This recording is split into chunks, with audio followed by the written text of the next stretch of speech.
आज छुटकी का जन्मदिन है और उसकी मम्मी जैसे हर साल आज भी मुस्कुराते हुए उसके कमरे में उसे उठाने जा रही हैं। उत्साह से भरी छुटकी दौड़ पड़ी अपनी प्यारी दादी की उस पुरानी बेकरी की तरफ, जहां हर साल की तरह इस बार भी उसके लिए बना था खास दादी के हाथों से बना स्वादिष्ट केक।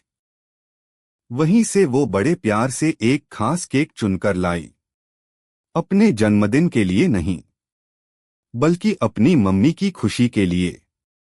जब उसने वो केक मम्मी के सामने रखा, मम्मी की आंखें चमक उठीं और दोपहर आज वो अपनी प्यारी बेटी के लिए एक खूबसूरत पार्टी की तैयारी में जुटी हैं।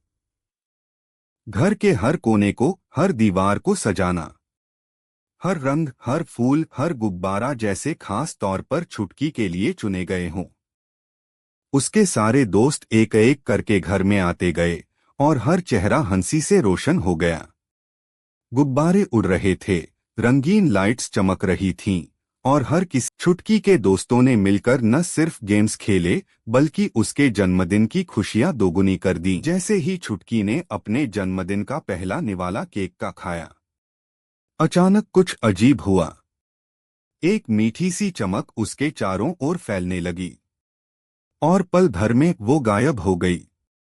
छुटकी ने खुद को एक अजीब, रंग-बिरंगी और बिल्कुल जादुई दुनिया में पाया, जहां चारों चुटकी धीरे धीरे केक की उस रहस्यमयी दुनिया में आगे बढ़ रही थी।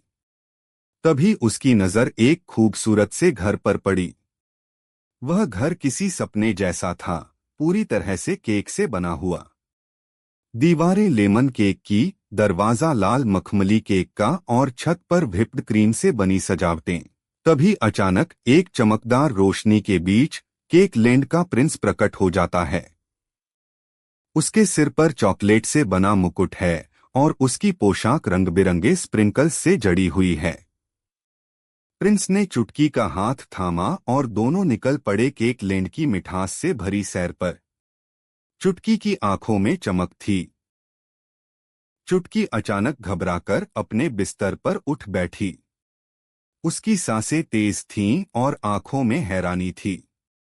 उसे अब भी यकीन नहीं हो रहा था कि वह सचमुच केक लैंड में गई थी। वह इधर-उधर देखने लगी, जैसे फिर से उस जादुई दुनिया की तलाश कर रही हो। तभी उसकी छोटी बहन कमरे में आई और बोली, दीदी, आपको क्या हुआ था कल रात? चुटकी ने उत्साहित होकर बताया कि वह केक लैंड में गई थी, जहां सब कुछ मीठा और रंगीन था। मगर उसकी बहन ने उसकी बातों पर हंसते हुए कहा, ऐसा कुछ नहीं हुआ होगा, तुम सपना देख रही थी। अपनी बहन की बातों से उलझन में पड़ी चुटकी चुपचाप अपने कमरे के एक कोने में बैठ गई। उसकी आंखें खाली दीवारों को घूर रही थीं, लेकिन दिमाग में वो रंग-बिरंगी केक लैंड की तस्वीरें घूम रही थीं। थोड़ी देर बाद चुटकी ने तय कर लिया कि वह अब चुप नहीं रहेगी। चुटकी ने पूरे जोश और विश्वास के साथ बताया, मैं सच में केक लैंड में गई थी। वहां सब कुछ केक और मिठाइयों से बना था, रास्ते चॉकलेट के, घर बर्फी के और पेड़ पे चमचमाते लॉलीपॉप उगते थे। थोड़ी ही देर में चुटकी अपने सभी दोस्तों को लेकर गली के उस छोर पर पहुंची, जहां एक पुरानी लेकिन प्यारी सी बेकरी थी, दादी की बेकरी। बेकरी की मीठी खुशबू और दादी की मुस्कान के बीच चुटकी ने दादी से कहा, दादी, वही चॉकलेट केक है ना, जिसे खाने के बाद मैं केक लैंड पहुंची थी? दादी कुछ पल चुप रहीं, फिर धीरे से मुस्कराईं और बोली, बिल्कुल बेटा, अब समझ में आया। दरअसल वो एक जादुई केक था जो मैंने खास तरीके से बनाया था। वो एक और केक से बिल्कुल मिलता जुलता था और गलती से मैंने वो वाला जादुई केक तुम्हें दे दिया। सभी बच्चे हैरान रह गए। चुटकी की बात अब पूरी तरह सच साबित हो चुकी थी। दादी, हमें भी वो केक चाहिए, सभी बच्चों ने एक साथ कहा। हम भी उस जादुई दुनिया को देखना चाहते हैं। इसके बाद दादी ने सबको वह खास जादुई चॉकलेट केक दिया। सभी बच्चों ने एक एक टुकड़ा खाया और फिर चारों ओर रोशनी बिखर गई।